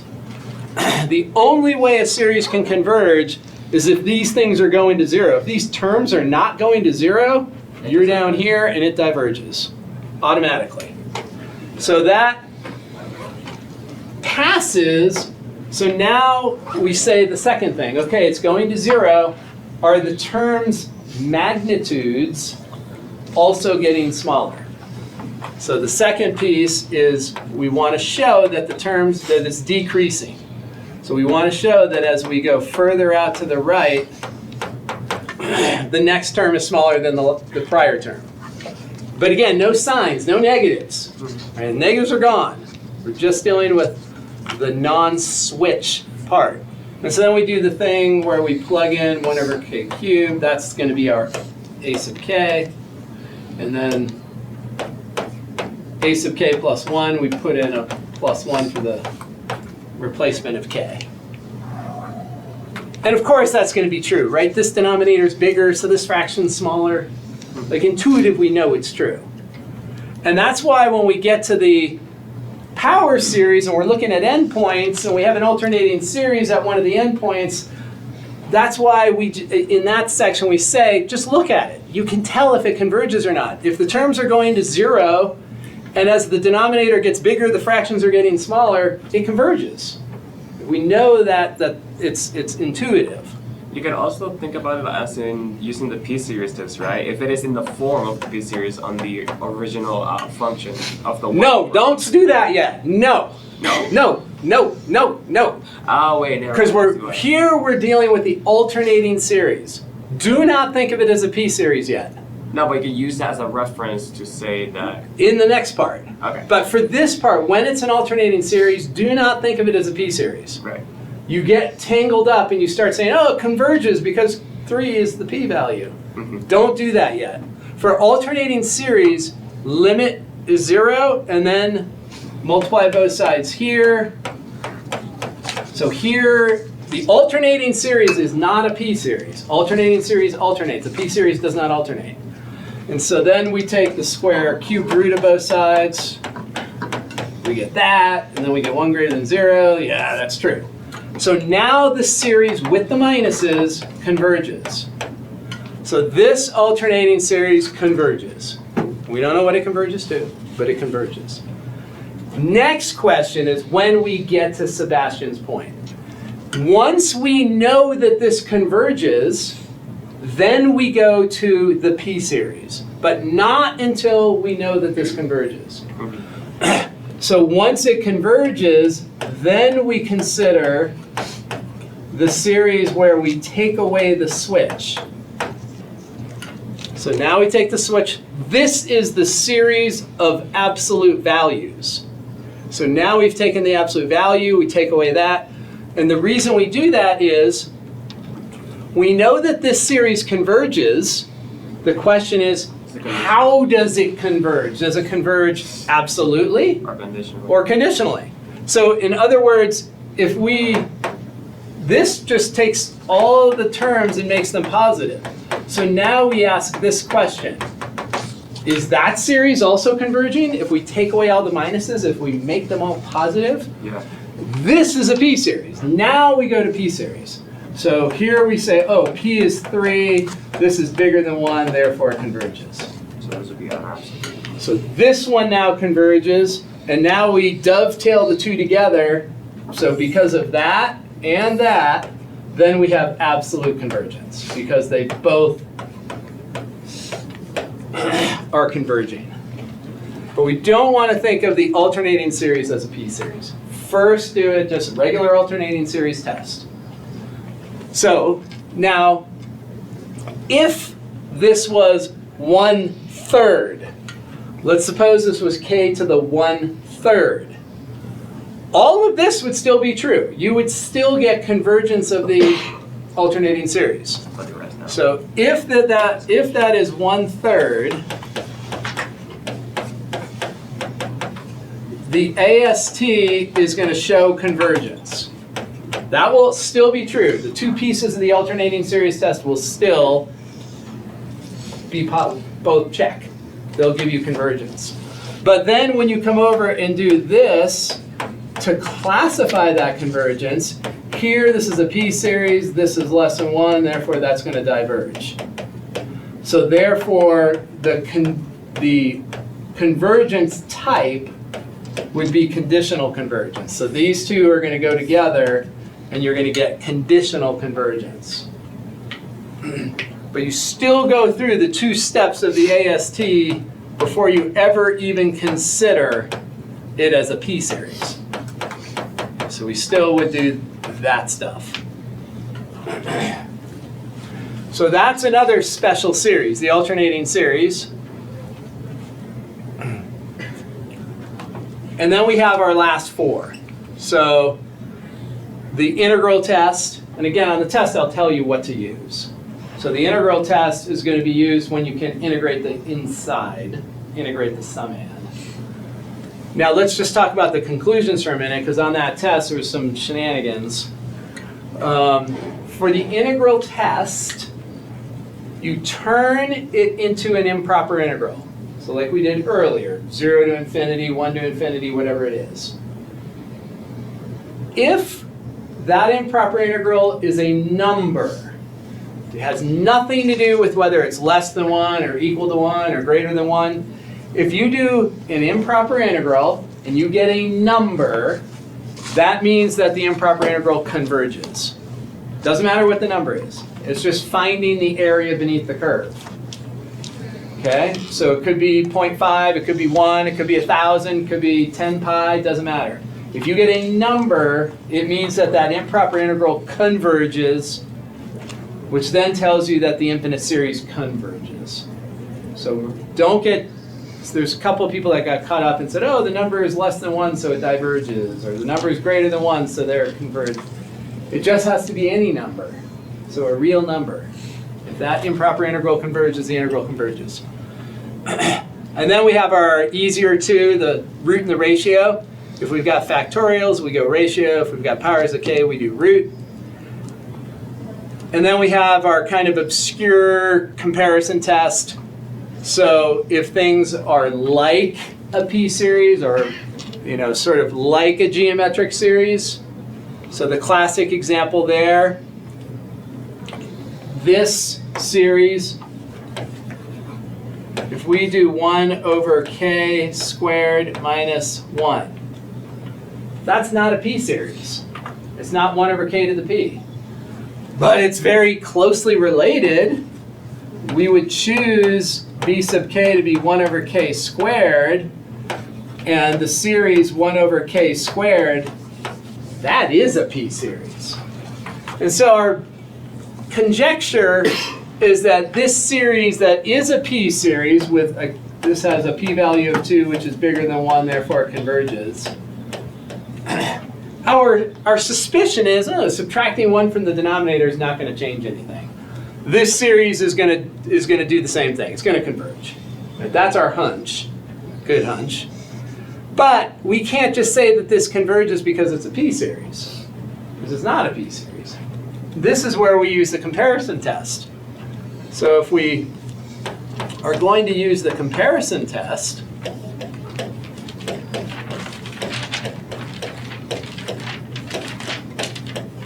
what do we want to show?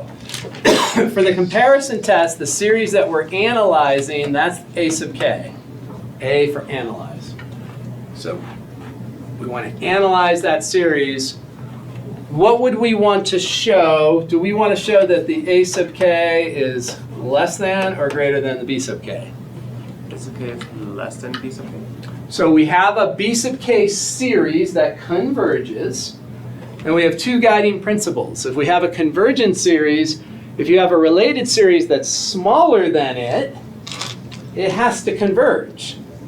Smaller than converging must also converge.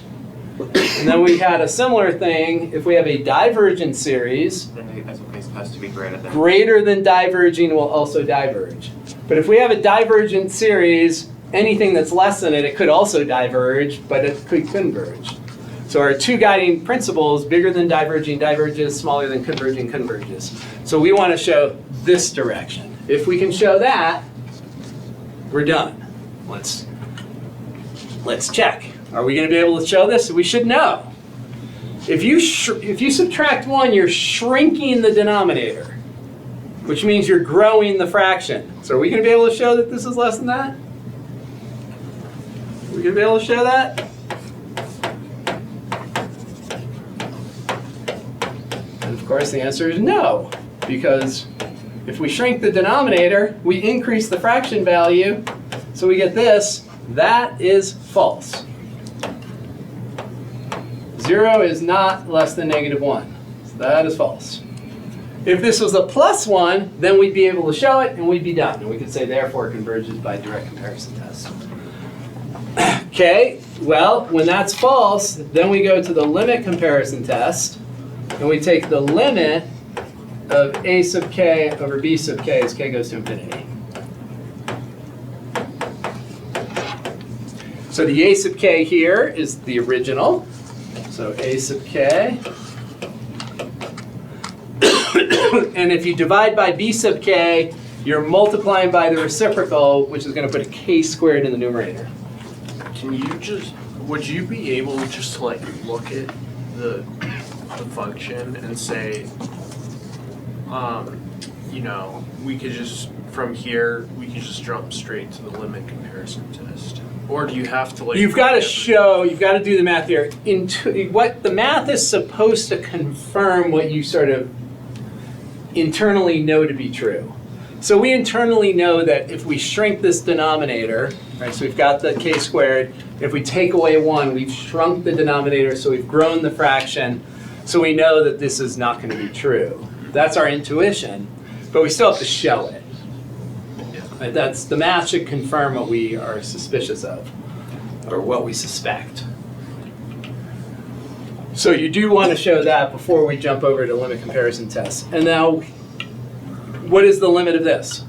1, right? Quadratic over quadratic, powers are the same, so you take the quotient of leading coefficients, or you could do L'Hopital's rule twice, or you could divide by the highest power k, whatever your choice is. So if you divide it by the highest power of k, you would have this. That's kind of the simplest algebraic way to do it. Divide by the highest power of k. So what's our conclusion? So limit comparison test is another one where the conclusion is not based on 1, like the geometric series, the root test, and the ratio test. Geometric root and ratio, less than 1 converges, greater than 1 diverges. Limit comparison test is more connected to the improper integral type of thing. It's more connected to the integral test. If this is a number, any positive number, if it's 1/2, if it's 1, if it's 1,000, it converges. So this rate, I should say, let me say something different. If this is a number, this limit has a value. What it says is both series do the same thing. So because the series that we chose as our comparison series converged, because this is a real number, that means that they both converge. Whereas if our comparison series, say, was the harmonic that diverges, Then we take this limit, and if we get a real number, then both would diverge. So that limit being a number means both series are connected. It means they're doing the same thing. Maybe one is diverging faster than the other, or one is converging faster, but they're linked. They're either both converging or they're both diverging. So we just need to be really careful with the conclusion for the integral test and the limit comparison test. Any positive real number as the limit means the integral converges or the limit converges, and both do the same thing. Okay. Is there any other questions that you have about the tests?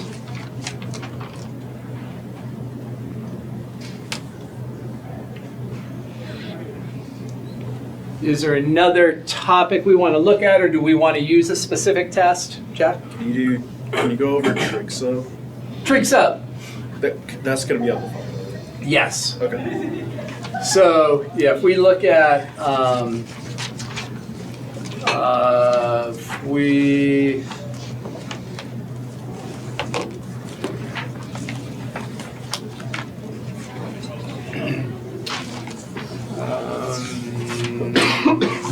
where's trig sub? Right there. So, trig sub. So we had several types of trig sub. We have 3 classifications. We can think of these 3 classifications with trig sub. So the top one I call a difference of squares with a leading one. The middle one I would call a difference of squares with a trailing one. And the bottom one is a sum of squares. So trig sub is used when you have a sum or difference of squares. And depending on what your sum or difference of squares looks like, you use a different substitution. With this one, we are going to use tangent of theta. So that's the easy one. Sum of squares, you're using tangent no matter what. The difference of squares ones, we have to be a little bit careful. So one is going to use sine, and one is going to use the secant. And so sine, secant, or tangent, and which one's using sine? The first one or the second one? So the first one is going to use sine. And the whole reason is that 1 minus sine squared is an identity. 1 minus sine squared is cosine squared. So that's good. That is an identity. Oh, so we're going to use x equals sine of theta. And then the oddball one, we're going to use secant of theta. That's the hard one. So the secant of theta is when the x's are in front. That's going to be the hardest one. That's an identity too, right? Sine squared minus 1, No, secant squared minus 1. which is why we use secant. Yeah. Secant squared minus 1 is tangent. That's why we use it. But we can't use sine here because sine squared minus 1 is not an identity. Sine squared minus 1 is going to be negative. And we always have the square root stuff in there. So we can't use sine in this case because it'll give us the square root of a negative. So that's why we do use secant, because secant squared minus 1 is an identity. It's equal to tangent. Whereas if we put secant up here, it's not an identity. 1 minus secant, I mean, you could say, well, it's equal to negative tangent squared, but then when you take the square root, you're taking the square root of a negative. So it doesn't work. If the constant wouldn't be 1, and it would be like another higher number, but like for them, the identities of the trig subs will be x equals a sine theta, x equals a secant theta, and the rest, because you're gonna have to plug that into there, right? Right, correct. So let's suppose we have something like this. So we have something like that. X equals 3 secant. I want to compare 2 things, because it's really tempting to kind of instantaneously start factoring when you may not have to. I want to look at the difference between those 2 cases. Both of them you should recognize as difference of squares with a leading one eventually. So we're looking at sine for both of those. This one, we have a difference of squares, we don't have a 1. So we do want to do what you just suggested. We want to pull out that 9. Now, when we pull out that 9, my first question is, what's the power on this? I guess it's 2/3. 2/3. The power there comes along with it as you factor it out. Now, this second term has no 9 in it. So what we do is our magic of multiplication by 1. And so the 9 that's factoring out are those 2 9s are coming out to the front with the power of 2/3. That 9 is still inside. That's left behind. So we want to write this as a single square. So that's going to be x over 3 quantity squared. X divided by 3 quantity squared. Then we still have the 2/3 out there. So now we have it in standard form. Now it's trig sub ready. And let's just go one more step, and then I want to sort of bridge the gap with that one. So here, we just have this constant. Let's just leave that alone. That doesn't simplify nicely. We are going to use sine. So we're going to say x divided by 3 is sine. And when we take the derivative, we'll get 1/3 dx is equal to cosine theta d theta. Eek. So take the derivative of both sides. And so then we sub in. All right, so down in the denominator, we end up with 1 minus sine squared, which we know is going to be cosine squared in a moment. So 1 minus sine squared, that's all raised to the 2/3 power. In the numerator, we have the dx, that's going to be 3 cosine of theta d theta. So now we've done our conversion over to thetas. Yeah, quick question. Yeah. How does that work? Like, we substitute that x over 3, and then we take the derivative of both sides, and somehow it makes a replacement for the dx. So let me point out this just in case. So let's just suppose we multiply both sides by 3, just to keep it fractionless. This x is a function of theta, and what you would do in Calc 1 is say, oh, I can take the derivative, that's the dependent variable, that's the independent variable. I can take the derivative of the dependent variable with respect to the independent variable and get that, right? That's how you first learn derivatives. dx dt, dx d theta, dy dx, but then you can multiply both sides by d theta. So when we jump into Calc 2, for trig sub, we're sort of bypassing this traditional derivative notation.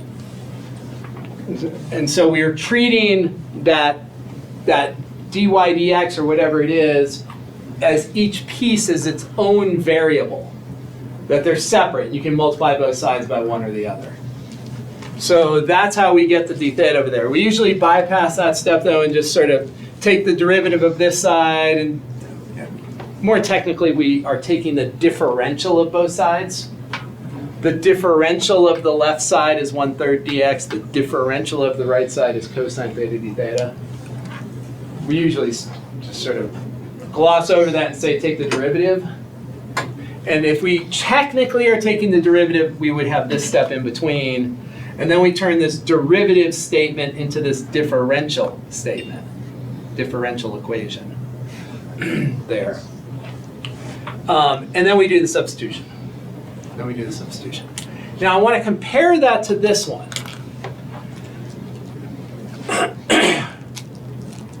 Do we need to do any factoring here? This one we had to do factoring because we did not have a leading one for our trig sub ready form. Our trig sub ready form has a 1 in these positions. That already has a 1. So we don't need to do any factoring to the front. It's already got a 1. But we do have to do one modification. The one modification, because our generic form is 1 minus something squared. And this is not 1 minus something squared yet. So we have one little piece, and that is to rewrite that 9x squared as a single square.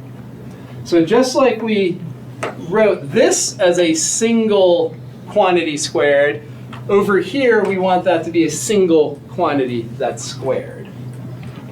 But we didn't have to factor anything to the front. We already have the 1. The 1 is the primary piece for our trig-ready form, trig sub-ready form.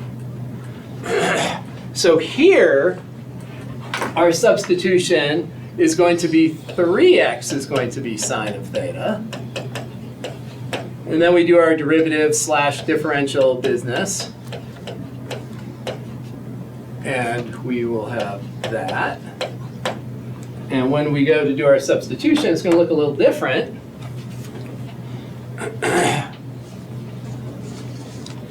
dx is now 1/3 cosine theta d theta. And in the denominator, we have 1 minus, we still have 1 minus sine squared. All raised to the 2/3 power. So slightly different, but closely related. So important to understand when you have to pull something all the way to the front and when you don't need to. Okay. So let's say, just for fun, Yeah. Let's say it. Just for grins. You replaced the, hold on, it was, let's say you added a coefficient of 4 to the x squared. In the original, Yes. right there. Yes. So we had a 9 and a 4? Yes. 9 minus 4x squared. Okay. So if we have that mess, And I just want to see like the Yeah. first few steps. yeah, I know exactly Just what you want to see. I know exactly what you want to see. So here we need to force that to be a 1. So we definitely have to do that. So we're going to factor out that 9. There is no 9 here, so it introduces a 9. All right, so 9 times 1 gives us the 9. 9 times 4/9 will give us the 4. You agree with that? Yes. And then to make this inside 1 minus a single square, we're going to make it 2x divided by 3 quantity squared. So it looks like that. So it's kind of both those things merged into one problem. And then And then the 2x over 3 would equal sine of theta. 2x. So this Oh. piece here. So then we would go, if this was all part of that business, this is what would equal sine of theta. So we'd end up with 2/3 dx equals cosine of theta d theta. So really, that's the only difference between those two, and it's okay. So I guess once you get to that second step, all you do is just take the square root of numerator, denominator, and then what's inside the parentheses, you set that equal to your trig identity. Your trig function, yeah. Yep, Can I take a picture of that? of course. So in both the two examples that we were working on, the next step is the obvious step. 1 minus sine squared is cosine squared. Right? That's the whole point of trig sub, is that we want to take advantage of the fact that 1 minus sine squared is cosine squared. The underlying tactic is that if we can turn 2 terms into 1, we can do a lot of math with that. So this integral is a pain in the neck because we have these 2 terms here. We have 2 terms. When you have 2 terms, you can't split them apart. But if we can jam them into 1, which is the big tactic here, then we can do some math. And that's what we're doing right now. So this is going to become the next step here. Oh, I guess we can pull that 3 out in this numerator. So we're going to have cosine of theta d theta in the top. This is going to be cosine squared. Cosine squared to the 2/3, that's going to be cosine to the 4/3. We have cosine squared Cosine squared raised to the 2/3 power, you multiply the powers together. So we get that. Similarly over here, we'll pull out the constant. We'll have cosine of theta d theta. Once again, 1 minus sine squared is cosine squared. Power to power multiply. So we'll have cosine to the 4/3 d theta. D theta's, that's just the theta downstairs. And then we can simplify both of those. And I randomly created this from scratch, so the chances of it integrating are actually very low. So this is going to end up being cosine to the 1/3 power theta, and you cancel out one cosine. And similarly over here, we're going to have the same integrand. We can cancel one cosine, so we have that. Now on the test, you're going to get to a point where you can integrate. Those, we don't know how to integrate cosine to the 1/3 in the denominator. But on the test, you would come up with something that you could integrate. I promise. But that's how the functionality of trigonometric substitution is going to work.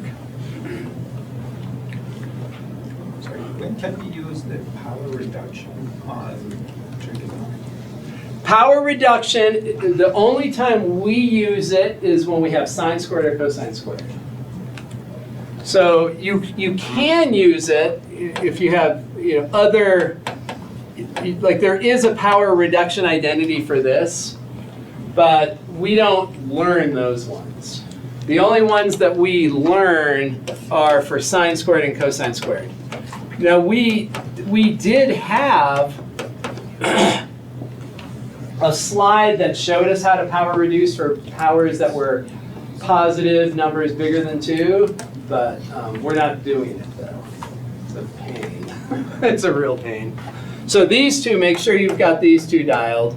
This one has the subtraction. The minus goes with sin, and with the sin, and the cosine. So they look identical except for the sin has a negative and the cosine has a positive. So anytime we're trying to integrate a sine squared or a cosine squared, we have to reduce the power.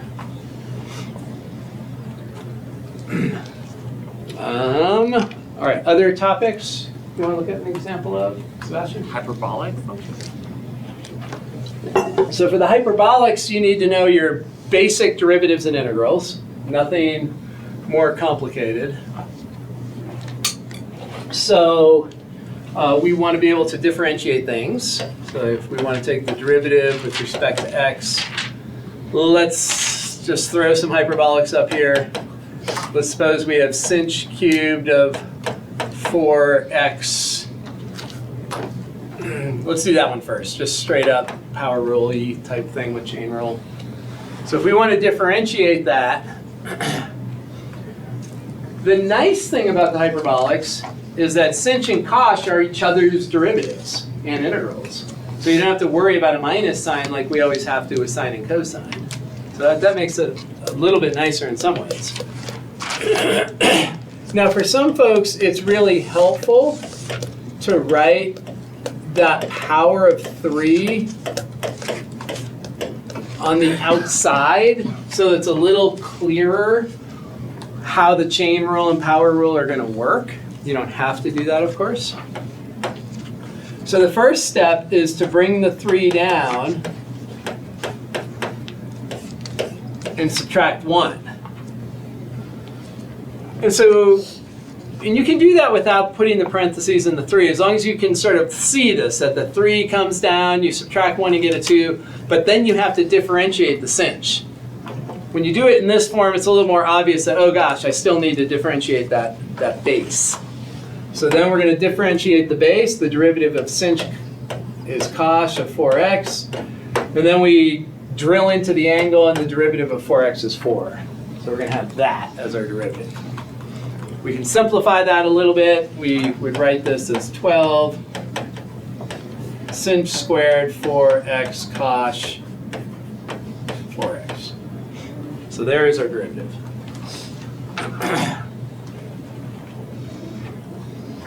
Integral, let's just look at a couple of things here. Let's suppose I had this. Just want to make sure that you don't get thrown sideways for something like that. What's that antiderivative going to be? It's in a particular form that we've seen a lot this semester. What is the derivative of the denominator? Oh, cosine h. Cosine h. Cosh. Cosine h, yeah. Hyperbolic cosine, so cosh x. Right, it's exactly the derivative, right? The derivative at the bottom is the numerator. So this is automatically going to be natural log of the absolute value of the denominator plus c. Now, one thing that sometimes happens is that you end up with something like this. Let's suppose we have sinh of 2x plus 1, and here we have cosh of 2x. So the way that stands, that is not in log form yet. Because the derivative of sinh of 2x plus 1 is cosh of 2x times 2. So we need to do our multiplication by 1 business and do that. Now it's in log form. So there's going to be times where you have to do a little bit of manipulation to put it in log form. So now, then we could do this. That makes sense? So log form, the numerator has to be exactly the denominator. And a lot of times you can just do a little constant multiplication to put it in the right form. Yeah?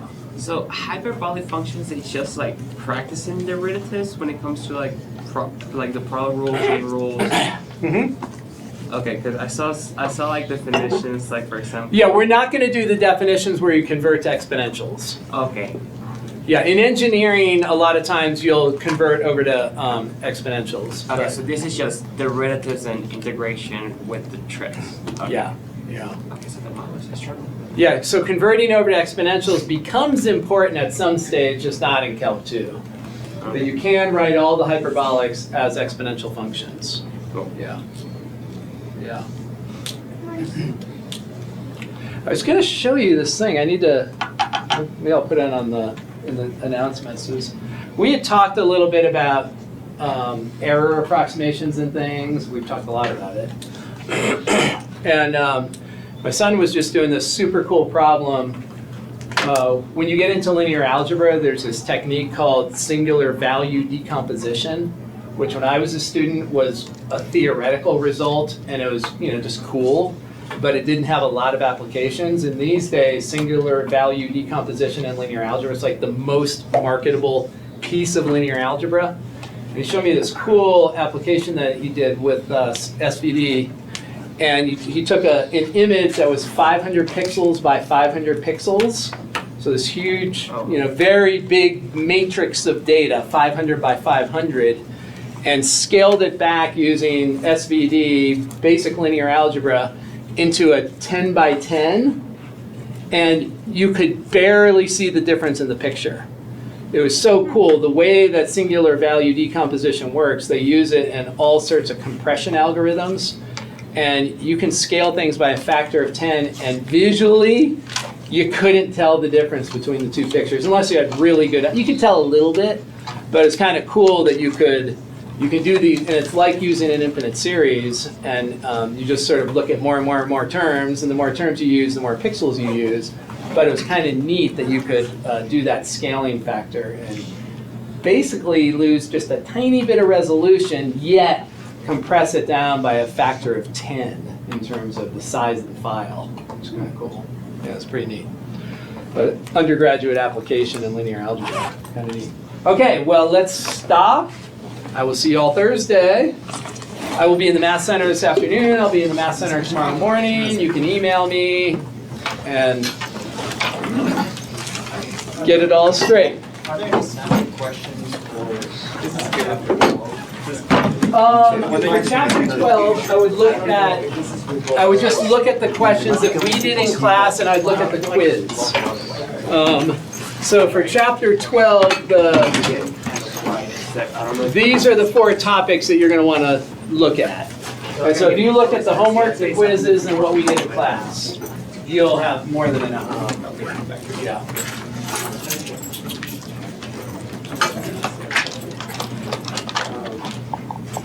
She's in the holiday spirit. Tinsel. I've been trying to get it out of my hair. It's impossible. Oh, you've been trying to get it out? Yeah. I can imagine. It looks like it's very